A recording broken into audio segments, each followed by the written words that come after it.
Good afternoon मेरे प्रिय शिक्षक भाई बहनों और मेरे हृदय से भी प्रिय विद्यार्थियों। मैं आपके सामने एक और बार प्रस्तुत हूँ विज्ञान के एक नई टॉपिक रक्त को लेकर। अच्छा लिखा नहीं है,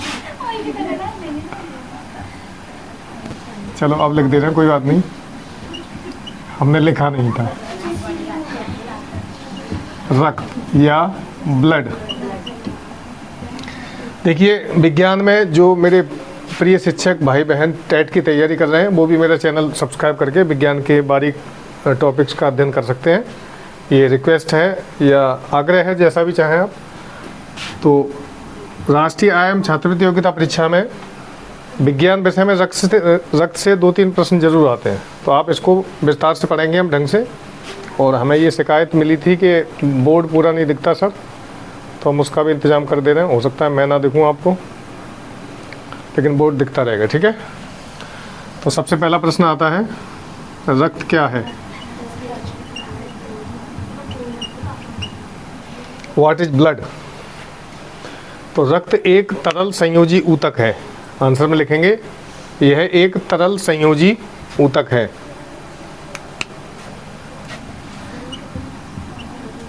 तरल संयोजी ऊतक है। अब देखो, तरल का मतलब लिक्विड, संयोजी माने जोड़ने वाला, और ऊतक माने कोशिकाओं का समूह। तो ऐसा कोशिकाओं का समूह जो पूरे शरीर की सभी कोशिकाओं को आपस में जोड़े रखता है, दैट इज कॉल्ड ब्लड, जिसको हम उर्दू में लहू बोलते हैं, अंग्रेजी में ब्लड बोलते हैं, हिंदी में रुधिर कहते हैं, और सादा भाषा में खून कहते हैं, ठीक है। दूसरा क्वेश्चन आता है, रक्त का अध्ययन क्या कहलाता है? बताओ, किसी को पता हो तो। Very good, haematology. रक्त का अध्ययन हीमेटोलॉजी, और इसका दूसरा नाम भी है सेरोलॉजी। Serology, serology. रक्त का अध्ययन कहलाता है सेरोलॉजी, ठीक है। रक्त के कितने भाग होते हैं?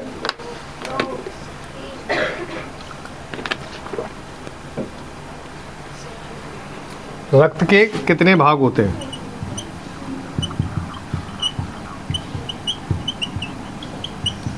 तो रक्त के मुख्य रूप से 2 भाग होते हैं, प्लाज्मा और कणिकाएं। प्लाज्मा, कणिकाएं या कोशिकाएं, कुछ भी कह लें, ठीक है। रक्त के 2 भाग होते हैं, प्लाज्मा या कणिकाएं। प्लाज्मा होता है 55% हिस्सा बनाता है रक्त का, और कणिकाएं बनाती हैं 45%। कहीं कहीं ये 50 और 60 और 40 भी है, ठीक है। तो ये थोड़ा सा वो चलता रहता है।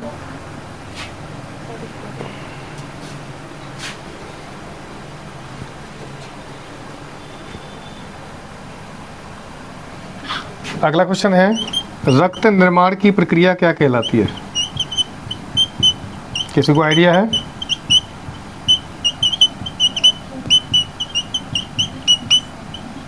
रक्त निर्माण की प्रक्रिया कहलाती है हीमोपोएसिस। हीमोपोएसिस, ठीक है। चलो रिपीट करते हैं हम, और उसके बाद नया क्वेश्चन। रक्त क्या है? सभी बोलेंगे। रक्त का अध्ययन क्या है? खाना नहीं खाया लग रहा है। रक्त का अध्ययन, रक्त के भाग कौन कौन से? प्लाज्मा कितने %? कणिकाएं? रक्त निर्माण की प्रक्रिया। अच्छा, रक्त बनता कहाँ है बताएं प्यारे बच्चों? कहाँ बनता है? अस्थि मज्जा में। कहाँ पे? अस्थि मज्जा बोन मैरो यानी हड्डी के बीच का स्थान। जैसे मान लो ये फीमर बना दी हमने,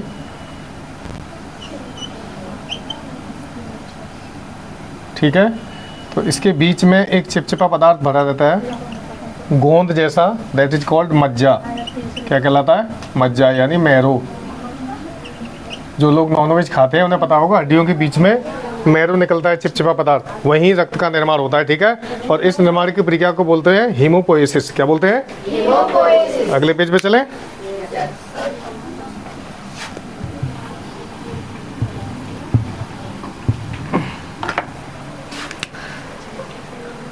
देखिए, मानव शरीर के वजन का रक्त कितने % होता है?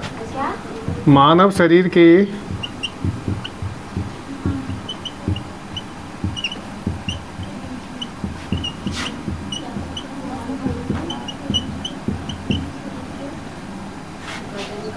कितने % होता है? आंसर 7%। मनुष्य के वजन का 7% हिस्सा जो होता है वो रक्त का होता है, ठीक है। एक वयस्क और स्वस्थ मनुष्य में रक्त की मात्रा होती है 5 से 6 लीटर। कितना होता है? 5 से 6 लीटर। कहीं कहीं 6 से 7 लीटर भी कह देते हैं। 5 से 6 लीटर, 6 से 7 लीटर लगभग बराबर ही है, ठीक है ना।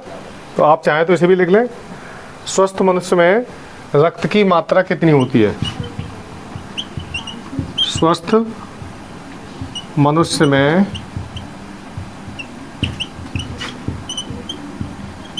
रक्त की मात्रा, और मनुष्य का मतलब यहाँ पे मेल से है, पुरुष में, ठीक है। पुरुष में होता है 5 से 6 लीटर और महिलाओं में होता है 4.5 से 5 लीटर, यानी आधा लीटर खून कम होता है महिलाओं में, ठीक है।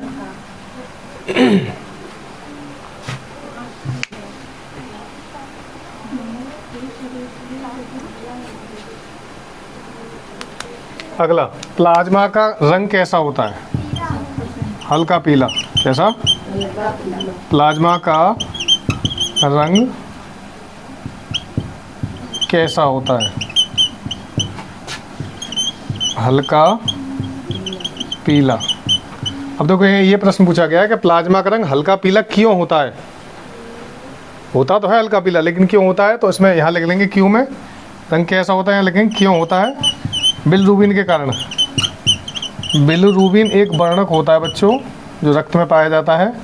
उसी की उपस्थिति के कारण इसका रंग पीला होता है। अगर बिलिरुबिन की मात्रा ज़्यादा बढ़ जाए तो हो जाता है पीलिया। क्या हो जाता है? पीलिया। यकृत काम करना बंद कर देता है पीलिया में, और हमें लीवर सिरोसिस नाम की बीमारी हो जाती है, भयानक वाली, ठीक है। बिलिरुबिन के कारण प्लाज्मा का रंग पीला होता है।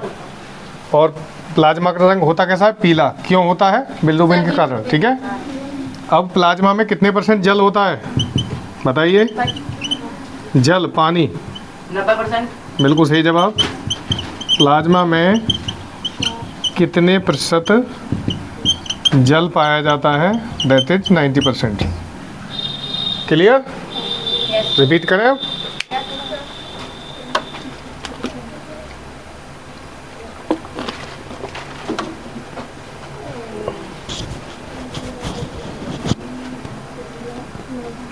चलिए, मानव शरीर के वजन का रक्त कितने % बनाता है? स्वस्थ मनुष्य में कितने रक्त की मात्रा होती है? महिलाओं में? महिलाओं में कितनी होती है? 4.5 से 5 लीटर। प्लाज्मा का रंग कैसा होता है? किसके कारण होता है? प्लाज्मा में पानी कितने % होता है? ठीक है। अब देखिए, रक्त में एक चीज बताने को रह गई थी। रक्त क्या है? एक तरल संयोजी ऊतक है, और रक्त एक प्राकृतिक कोलाइड है। क्या है? प्राकृतिक कोलाइड। अब ये क्या नया शब्द है? प्राकृतिक कोलाइड। कोलाइड, देखो, प्राकृतिक कोलाइड किसे बोलते हैं?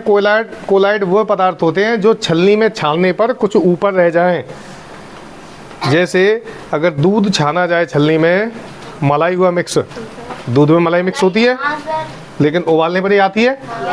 अगर दूध छलनी में छाना जाए तो कुछ मात्रा 1% छलनी के ऊपर रह जाएगी। तो रक्त भी छानने पर पूरी तरह छलनी से बाहर नहीं निकलता। तो जो पूरी तरह छलनी से बाहर ना निकले वो कहलाएगा कोलाइड सॉल्यूशन। क्या कहलाएगा? आप जब 9th में 10th में आ जाएंगे तब इस चीज़ को पढ़ेंगे, कोलाइड क्या होता है, ठीक है। तो रक्त एक प्राकृतिक कोलाइड है।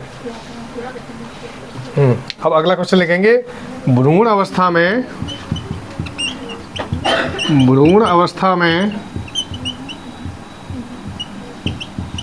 रक्त का निर्माण कहाँ होता है? बताइए।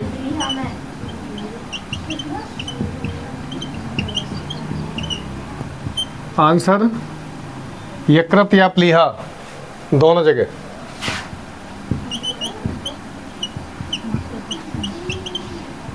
यकृत या प्लीहा। अब यहाँ पे एक चीज़ समझने वाली है बच्चों कि यहाँ पर भ्रूण जो किसे कहते हैं, पहला प्रश्न है भ्रूण किसे कहेंगे। भ्रूण किसे कहते हैं? जब तक हम माँ के गर्भ में होते हैं तब भ्रूण कहलाते हैं। क्या कहलाते हैं? जैसे बाहर आ गए तो हम बन गए बच्चे, ठीक है, तो बच्चा पैदा हो गया कहते थे ना। और जब तक माँ के गर्भ में थे तब हम थे भ्रूण, एम्ब्रियो इसे बोलते हैं, एम्ब्रियो। तो एम्ब्रियो के अंदर हड्डियों के भीतर खून क्यों नहीं बनता? बताओ क्या रीज़न है? क्योंकि हड्डियाँ पूरी तरह से विकसित नहीं होती और वयस्क मनुष्य की हड्डियों में ही रक्त का निर्माण होता है, ठीक है। तो बच्चे के अंदर हड्डियों का निर्माण, बहुत लचीली हड्डियाँ होती हैं, मुलायम होती हैं, उनके अंदर मैरो नहीं बनी होती, तो रक्त का निर्माण नहीं हो सकता। तो इसके अंदर यकृत में, लीवर में होता है और प्लीहा में स्प्लीन, ये होता है स्प्लीन, ठीक है, यकृत या प्लीहा में। हाँ, प्लीहा एक अंग होता है जो पेट के बाईं साइड में पाया जाता है, उदर के बाईं साइड में एक छोटी सी ग्रंथि होती है जो मनुष्य के शरीर में पाई जाती है, हर एक मनुष्य के शरीर में। आगे लिखें। अब हम कणिकाओं पे आ जाते हैं। अब तक हमने पहला पार्ट खत्म कर लिया।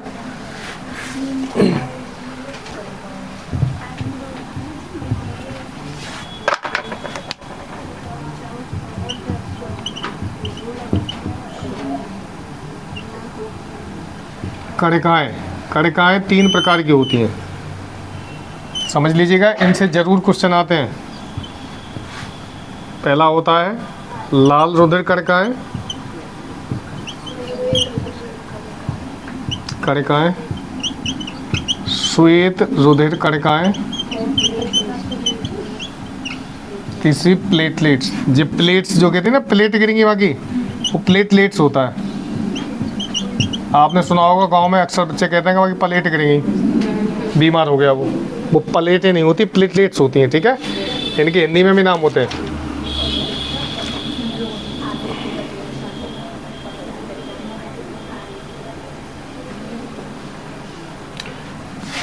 इनको बोलते हैं RBC, RBC, red blood corpuscles. क्या बोलते हैं? Red blood corpuscles. बोलिए। Red blood corpuscles. WBC, white blood corpuscles. White, बोलो। White blood corpuscles. और प्लेटलेट्स को बोलते हैं बिम्बाणु, हिंदी में बिम्बाणु, बिम्बाणु, ठीक है। इसको बोलते हैं ल्यूकोसाइट, ल्यूकोसाइट। और इसका है एरिथ्रोसाइट, एरिथ्रो, ठीक है। अगर एरिथ्रोसाइट की बात हो रही है इसका मतलब आरबीसी की बात हो रही है, ल्यूकोसाइट की बात हो रही है तो डब्ल्यूबीसी की, और बिम्बाणु की बात हो रही है तो प्लेटलेट्स की, ठीक है। अब इनका जीवन काल कितना होता है लिखिए।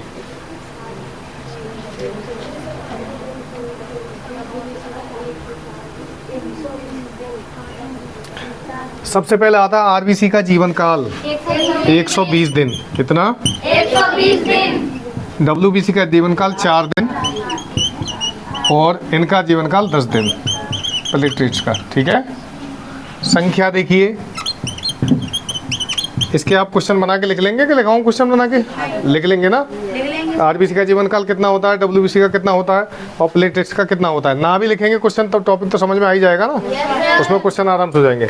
संख्या होती है आरबीसी की 50 लाख। कितनी? 50 लाख प्रति डेसीलीटर।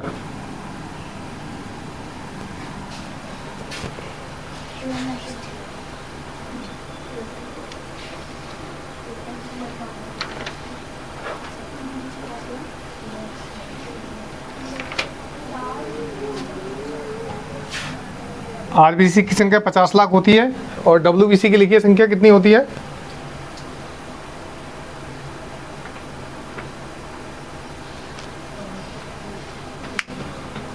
10,000।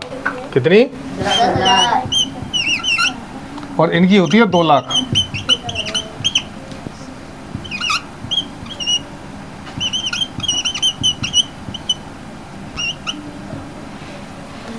आरबीसी रक्त में आरबीसी की संख्या ज़्यादा होती है, आरबीसी का जीवन काल ज़्यादा होता है, डब्ल्यूबीसी की संख्या कम होती है, जीवन काल कम होता है, प्लेटलेट्स की संख्या कम होती है, जीवन काल भी आरबीसी से कम होता है, ठीक है।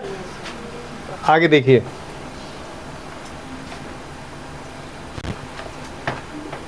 आकार कैसा होता है? आरबीसी का आकार होता है गोल तथा बीच में चपटा, गोल चपटा। जैसे आपने बालूशाही बनते देखिए किसी ने, या रोटी का डो बनाया हो, लोई जिसे बोलते हैं, लोई बना के उसको बीच में से दबा दो तो बीच में से दब जाएगी वो, तो चारों तरफ गोल होती है, बीच में चपटी होती है, आरबीसी। प्रत्येक आरबीसी रक्त में पाई जाने वाली। डब्ल्यूबीसी का आकार अनिश्चित होता है, कैसा भी हो सकता है। अनिश्चित माने निश्चित आकार नहीं है, और इनका होता है बाईफोकल, यानी दो लेंस मिला दिए हों उत्तल लेंस के समान। तोरई का बीज देखा है आपने? Yes sir. बीच में मोटा, किनारों पर पतला, यस सर। वैसा उत्तल लेंस के समान होती हैं बिम्बाणु या प्लेटलेट्स। ठीक है,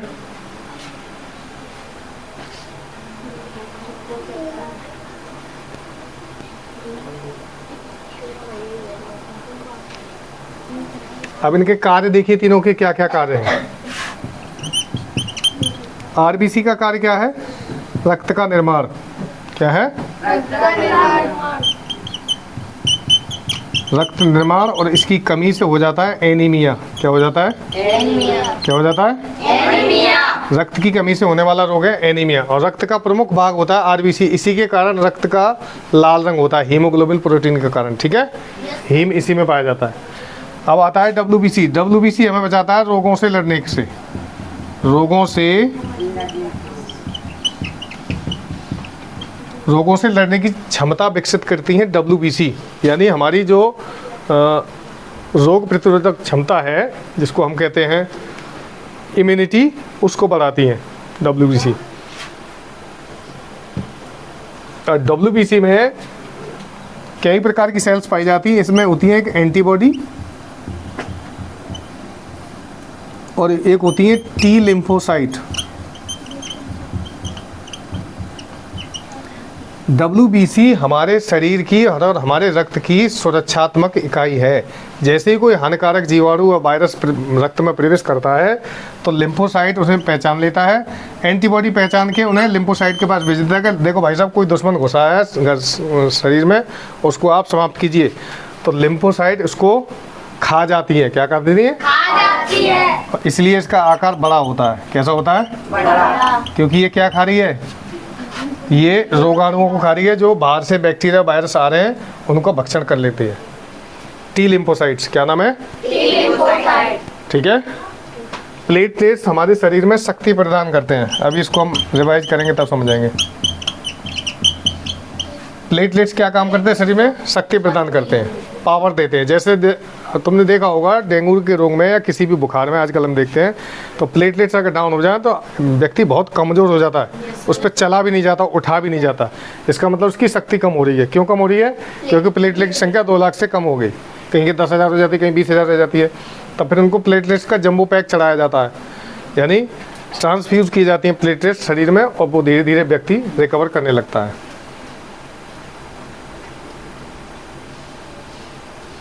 अब देखो HIV वायरस क्या करता है, यहाँ समझिएगा। मैंने एक एड्स पढ़ाया था तुम्हें। एड्स किससे होता है? एड्स HIV वायरस से। किससे होता है?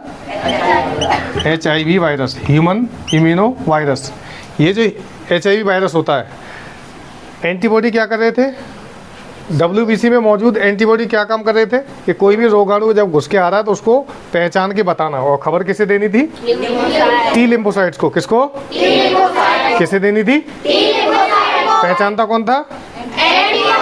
हाँ, एंटीबॉडी और टी लिम्फोसाइट्स। ऐसे समझ लीजिए कि घर में पापा अंदर बैठे हैं और छोटा बच्चा गेट के बाहर बैठा है, और अचानक कोई जानवर या कोई ऐसा आदमी आ जाए जिसके हाथ में डंडा हो, और भाग के देखो पापा पापा पापा, हाँ कि देखो बाहर कोई मारने आ रहा है, तो पापा क्या करेंगे कि ला मैं देखूँ कौन सा, तो पापा तुरंत जाएंगे और उसको नष्ट कर देंगे।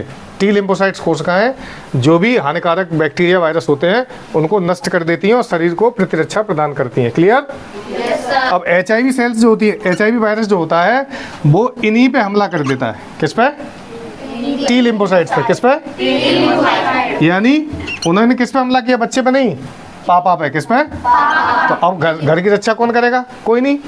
इसीलिए एड्स के रोग में व्यक्ति बुरी तरह से बीमार हो जाता है, उसका प्रतिरक्षा तंत्र ही टूट जाता है, और प्रतिरक्षा तंत्र की रक्षा कर रही थी टी लिम्फोसाइट्स कोशिकाएं। कौन कर रही थी? कहाँ पाई जाती है? WBC में।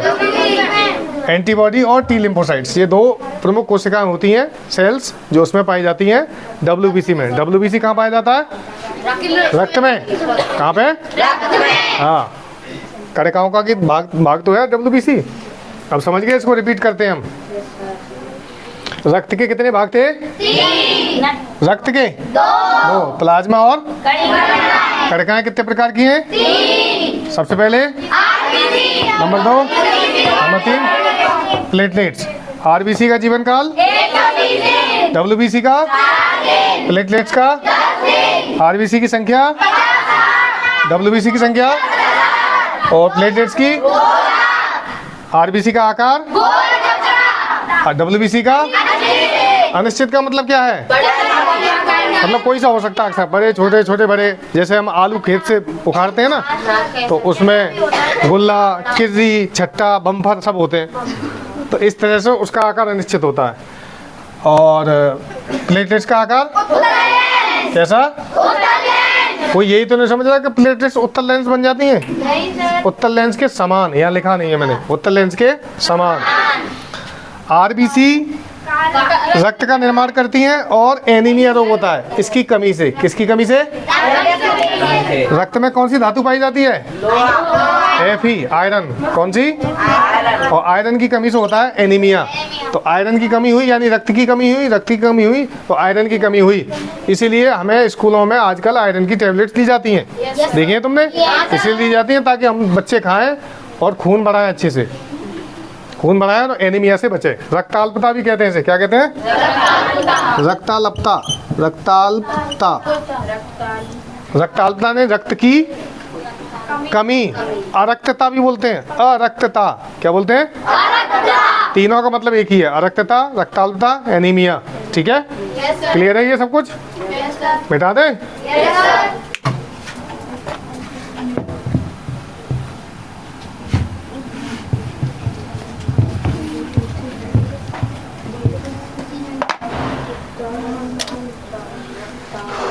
चलिए आगे लिखिए।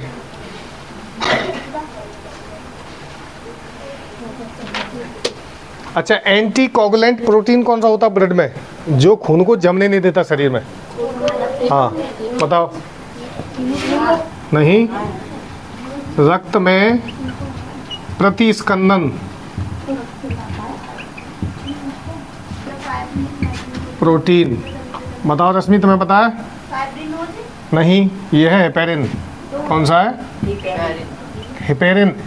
जो हमारे शरीर में रक्त बह रहा है, देखो रक्त का काम है ऑटोमेटिकली कोगुलेंट हो जाना, यानी जम जाना। तो जी हमारी बॉडी में रक्त जो बह रहा है, ये क्यों नहीं जम रहा? ये बहन जी ने जमदनी ने हेपेरिन। कौन है? हेपेरिन हमारे रक्त में जो प्रोटीन बहती है वो रक्त को जमने नहीं देती, लेकिन जैसे ही रक्त बॉडी से बाहर निकलता है तो जमने लगता है। आपने देखा होगा, हमारे कहीं चोट लग जाए, कट जाए, तो एक स्थिति के बाद खून बहना बंद हो जाता है। वो होता है फाइब्रिन प्रोटीन फाइब्रिनोजन में बदल जाती है। लिखिए अगला क्वेश्चन।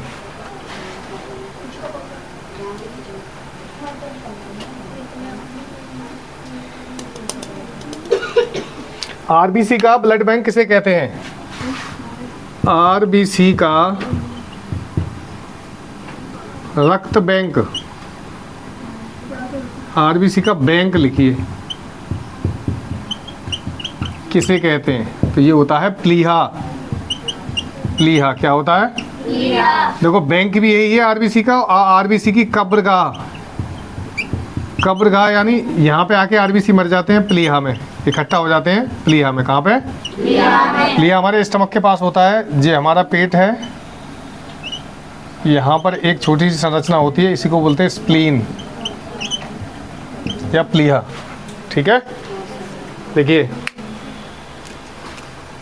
पहाड़ों पर जाने पर आरबीसी की संख्या पर क्या असर पड़ेगा? सर वो जम जाएगी। जम जाएंगी?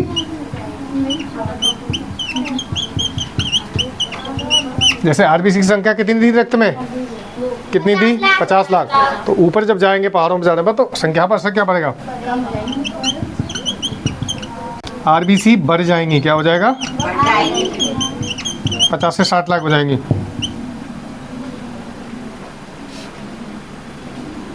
शरीर में रक्त का बहना क्या कहलाता है? हर एक क्रिया का नाम होता है कि हम ये काम कर रहे हैं। जैसा अब हम क्या कर रहे हैं, पढ़ाई, क्या कर रहे हैं, पढ़ाई। तो शरीर में रक्त के का प्रत्येक अंग तक बहना क्या कहलाता है, रक्त परिसंचरण। क्या कहलाता है, क्या कहलाता है, बोलो, परिसंचरण। क्या कहलाता है, इसको बोलते हैं ब्लड सर्कुलेशन, यानी खून का बहना। खून की बहना नहीं, बहना तो नहीं समझ रहे तुम सिस्टर, रक्त का बहना, ठीक है। तो रक्त का बहना किसने खोजा था, खून का बहना सबसे पहले? वो थे विलियम हार्वे। कौन थे, विलियम हार्वे ने पता लगाया था कि मनुष्य के शरीर में रक्त तेजी से बहता है। रक्तचाप कितना होता है सामान्य मनुष्य का? हाँ, बिल्कुल सही जवाब है सोनू का। हमारा रक्तचाप कितना होता है? 120/80 mm। देखो इसका मतलब क्या है, रक्तचाप का मतलब है रक्त का बहना, रक्त किस स्पीड से बह रहा है। तो हमारा रक्त 120 की रफ्तार से जाता है और 80 की रफ्तार से वापस आता है। आना जाना यही तो चला जाता है, ठीक है ना। अब आता कहाँ से है, जाता कहाँ से है? शुद्ध रक्त किस में बहता है, ये भी नहीं पता, चलो लिखा देंगे अगले में। चलो इसको रिपीट करते हैं। रक्त को ना जमने देने वाली प्रोटीन कौन सी है, कौन सी, कौन सी? रक्त का बैंक किसे कहते हैं, किसे कहते हैं, किसे? रक्त की कब्र का किसे? पहाड़ों पर जाने पर आरबीसी की संख्या क्या हो जाएगी? रक्त परिसंचरण की खोज किसने, किसने? हमारे रक्तचाप की स्पीड क्या है? HG 120/80 mmHg। बोलिए 120/80 mm। चलिए कोई बात नहीं, याद कर लीजिएगा 120/80 mmHg, ठीक है। अब मैंने पूछा था तुमसे, क्या पूछा था अभी? शुद्ध रक्त किस में बहता है, बताओ? शुद्ध रक्त बहता है धमनियों में। कहाँ पे? और अशुद्ध रक्त कहाँ बहता है? अब ये शुद्ध और अशुद्ध कैसे पहचानेंगे? जो कार्बोनेटेड ब्लड होता है, CO2 लिए हुए, क्या लिए हुए, वो कहलाएगा अशुद्ध रक्त। क्या कहलाएगा? अशुद्ध रक्त। और जो ऑक्सीजन लिए हुए ब्लड होगा वो कहलाएगा शुद्ध रक्त। धमनी में सिराएं, जो हमारे हाथों में दिखाई देती हैं इधर उधर फड़कती हुई नसें, ये होती हैं सिराएं। क्या होती हैं? क्या होती हैं? इनमें कैसा रक्त बहता है? कैसा? अशुद्ध रक्त। अच्छा, रक्त का निर्माण तो समझ गए कहाँ होता है। अब देखो रक्त के कार्य क्या है।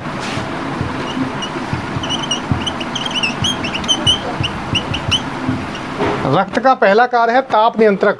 क्या है?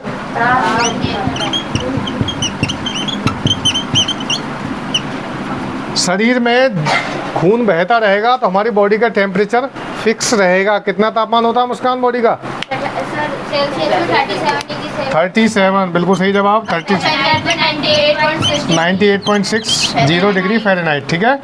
तो हमारा रक्त जो लगातार बहता है उसी के कारण हमारा तापमान 37 डिग्री बना रहता है, ठीक है। दूसरा है पोषक पदार्थों का परिवहन। अब ये क्या होता है?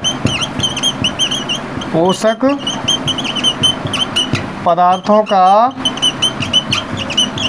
परिवहन रक्त के द्वारा ही, जैसे हमने इंजेक्शन या बोतल लगवाई, ठीक है, तो हमारी नस में लगा दी जाती है दवा, तो इंजेक्शन भी नस में लगा दिया जाता, यानी पूरी की पूरी दवा, पचा हुआ भोजन, ग्लूकोज या जो भी जरूरी चीज़ें थी वो किसको भेज दी? रक्त को। अब रक्त जो है पूरी बॉडी में उसको फैला देगा, उसको कहेंगे परिवहन। पूरे शरीर के अंग अंग तक पहुंच जाएगी वो दवा, तभी तो हम ठीक हो पाते हैं।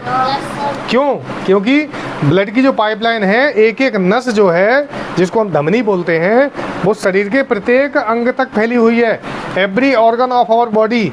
अगर हमारे अंग तक मैं जैसे हाथ हिला पा रहा हूँ या गर्दन हिला रहा हूँ तो इसलिए क्योंकि इस पर ब्लड फ्लो है, इन पे खून जा रहा है। क्या हो रहा है? खून जा रहा है। जिन अंगों तक खून नहीं पहुंच पाता वो अंग हमारे सुन्न हो जाते हैं और एक स्थिति के बाद देखते देखते फिर वो अंग काम करना बंद कर देता है।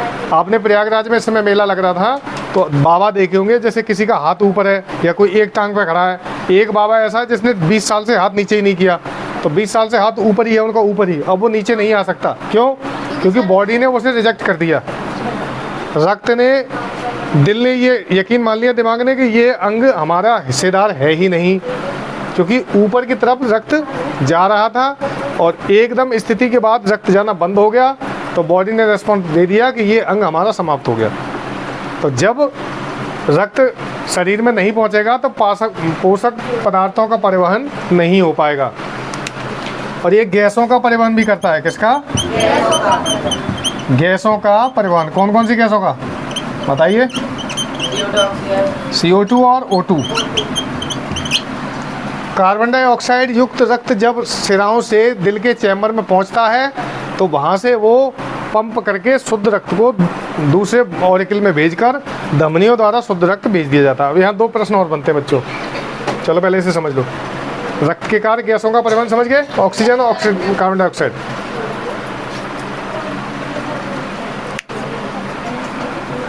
चलो इसको रिपीट करते हैं। शुद्ध रक्त कहाँ बहता है? कहाँ पे? अब धमनी पाई कहाँ जाती है बताओ? मैंने ये तो बता दिया तुम्हें कि ये हड्डियों के नीचे, हाँ इनके साथ चिपक के चलती हैं धमनियाँ, क्योंकि ये सेफ पाइपलाइन है। इसमें बढ़िया महत्वपूर्ण चीज़ बह रही है।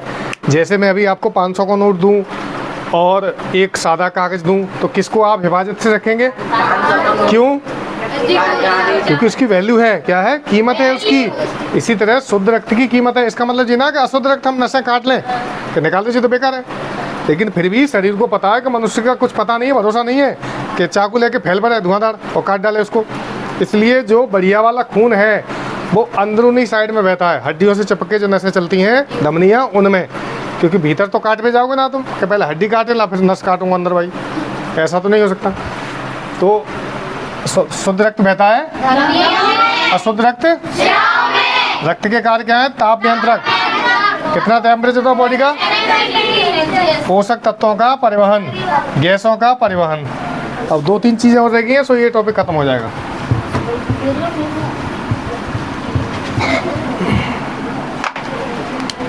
देखिए रक्त कौन बनाता है बताइए?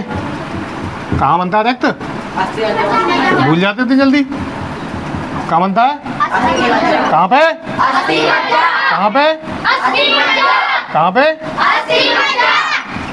बोन मैरो या अस्थि मज्जा। रक्त बनता है बोन मैरो में, ठीक है। रक्त साफ कहाँ होता है? कहाँ पे? रक्त साफ होता है हमारा गुर्दे में, गुर्दे या किडनी। कितनी होती है किडनी? 2। एक जोड़ी यानी 2, ठीक है। हृदय क्या करता है? रक्त को पंप कौन करता है? पंप माने भेजना, हृदय, ठीक है। ये 3 क्वेश्चन कंफ्यूज मत होना इसमें, कभी कभी बच्चे गड़बड़ कर देते हैं। बन कहाँ रहा है, पंप कौन कर रहा है और साफ कौन कर रहा है, क्लियर है। तो रक्त बनेगा कहाँ? अस्थि मज्जा में, और रक्त को साफ करेगा किडनी या गुर्दे, और रक्त को पंप करेगा हृदय। हृदय में कितने चैम्बर होते हैं? 4। 2 आलिंद 2 निलय, ठीक है बच्चों।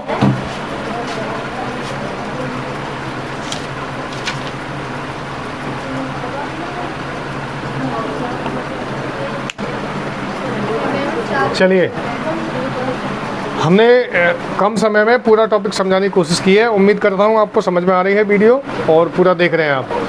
तो रोज़ की तरह आज का सवाल ये है, इसी वीडियो से संबंधित, अगर आपने इसको पूरा देखा है तो आपको बताना है कि रुधिर परिसंचरण के खोजकर्ता कौन थे। Got it? मुझे आपके जवाब की प्रतीक्षा रहेगी। आप कमेंट जरूर करिए कि मैं कैसा पढ़ा रहा हूँ, कबाड़ा पढ़ा रहा हूँ, बेकार पढ़ा रहा हूँ, या अच्छा पढ़ा रहा हूँ, या मीडियम, एवरेज, कुछ भी। आपके कमेंट्स हमें ऊर्जा देते हैं। थैंक यू, धन्यवाद। मिलते हैं अगली वीडियो में। Bye bye.